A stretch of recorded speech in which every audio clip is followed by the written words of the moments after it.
Alright, try this again. Last time I did it backwards. So this is our pole barn cabin. It's 32 by 44. It's 2 bedrooms. One there used to be 3. We opened that up, which is kind of why we did it out of plywood, because once we move into our barndominium, I'll be able to take these walls down and make this whole thing into a shop or whatever. All the walls are just tap conned into the concrete. And when I say it's a cabin, I mean it's cabin. We weren't putting no fancy countertops, nothing like that in here. We just kind of wanted to make it homey enough to live in for a few years while we built that, which I'll show you next.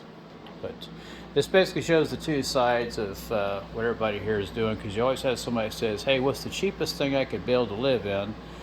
And then somebody else will say, well, what do I do until I get the thing I want built? And then somebody else will say, well, how much does all this cost? Well, there's actually a garage out there too. This thing's 32 by 44, 1,400 square foot total.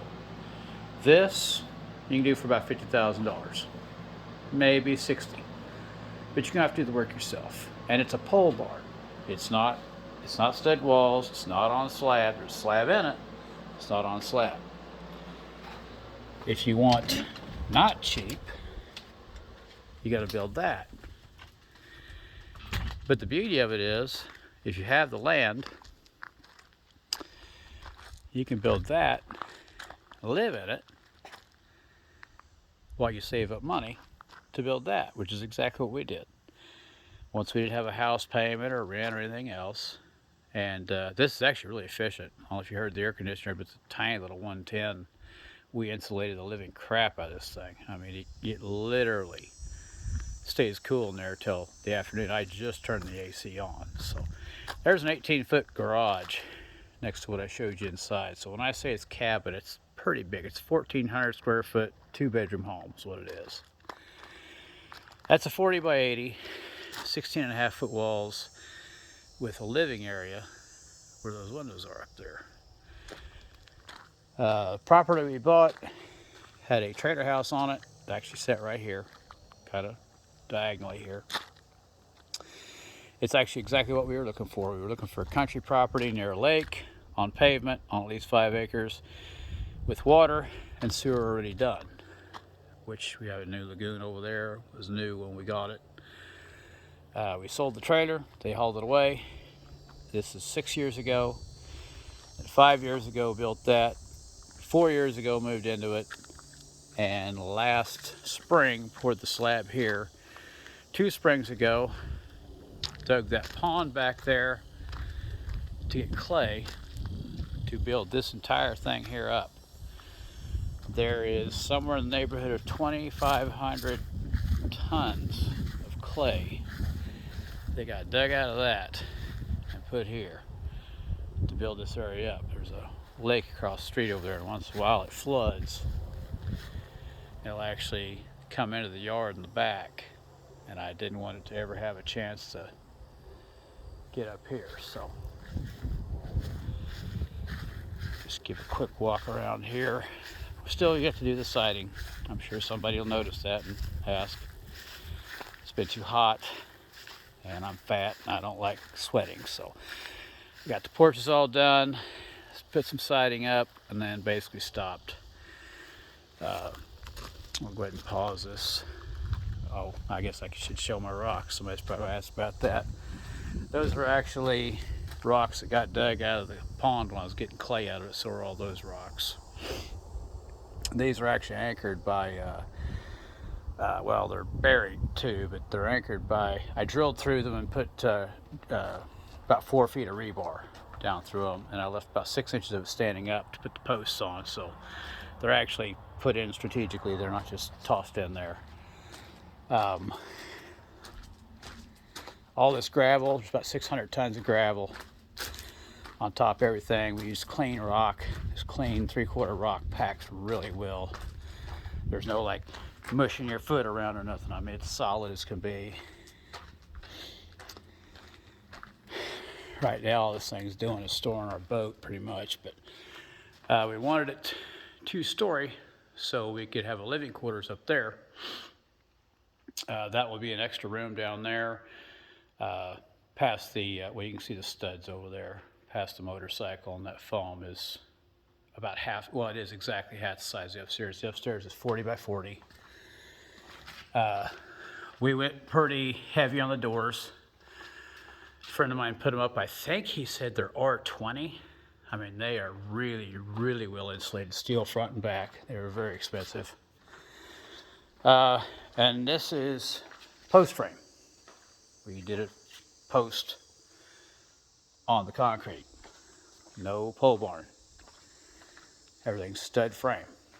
So, again, people ask, well, what's the difference? This and that. This is a post frame building, post frame barndominium. That is a pole barn. There's exposed wood below the walls on that one, and there's nothing but concrete here. No wood to show. That has wood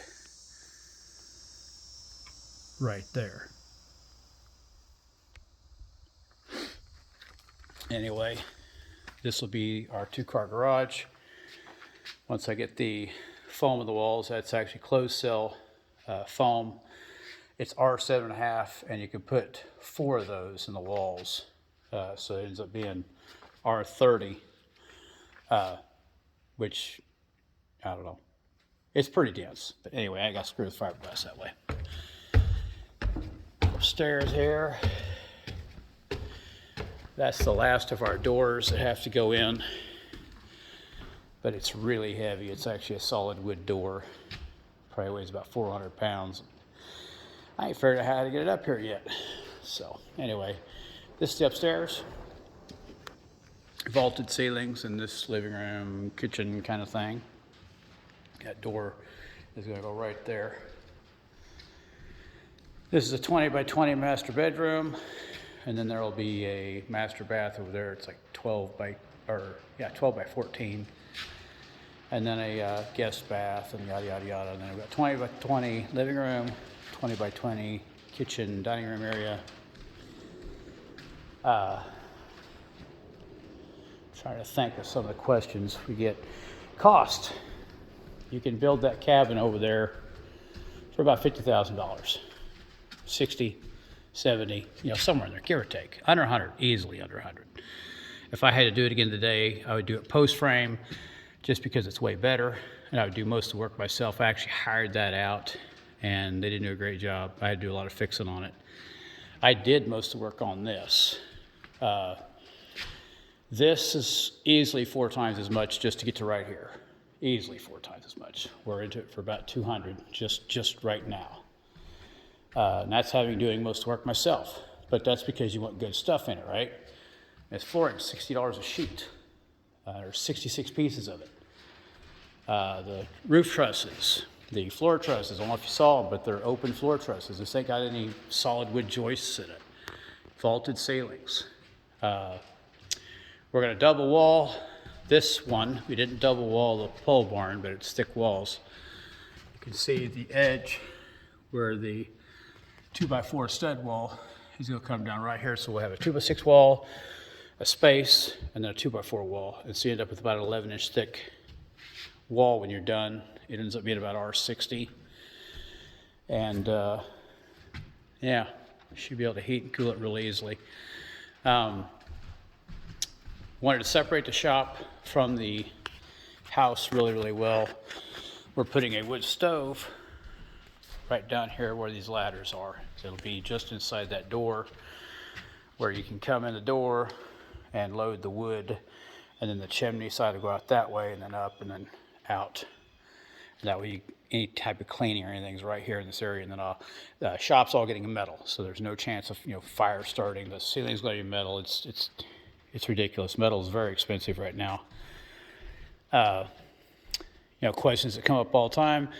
Why do people do this? Is it cheaper? No, because when you do these, you overbuild them. And that's why people do them, because you're not going to overbuild a masonite wall, crackerjack box house. I mean, which is what gets thrown up today. I work for a truss company, And I see brand new houses all the time that they're just not made well. I did all this myself, and this is a tank. I mean, it's solid. But anyway, that's just my thing. But trying to think of any other questions anybody else ever asks. But 16.5-foot walls, and the only place that I used solid wood joists was under this deck we were just on. I call it the inside deck because it's basically a space where we're going to put a bar out here eventually. We're going to leave it open though, so like if I'm down here working on stuff or whatever, my wife can sit up there and have a cocktail. But that's the only solid joist in the whole thing. Everything else is trusses. The reason for doing that is because if you don't do that, you have that thing that pops down the middle to brace everything up and to run all your HVAC and plumbing and stuff. And I didn't want that. I wanted to be able to get maximum room, get everything out of 16.5 feet. So I don't have 8-foot ceilings, they're like 7.5-foot ceilings, and then a 14-inch floor truss. But anyway, save money on the pole barn and live in it until you can come out here and spend tons of money on the thing you want to live in forever. So I think that's the whole idea. I think that's pretty much the two sides of everybody that does these things.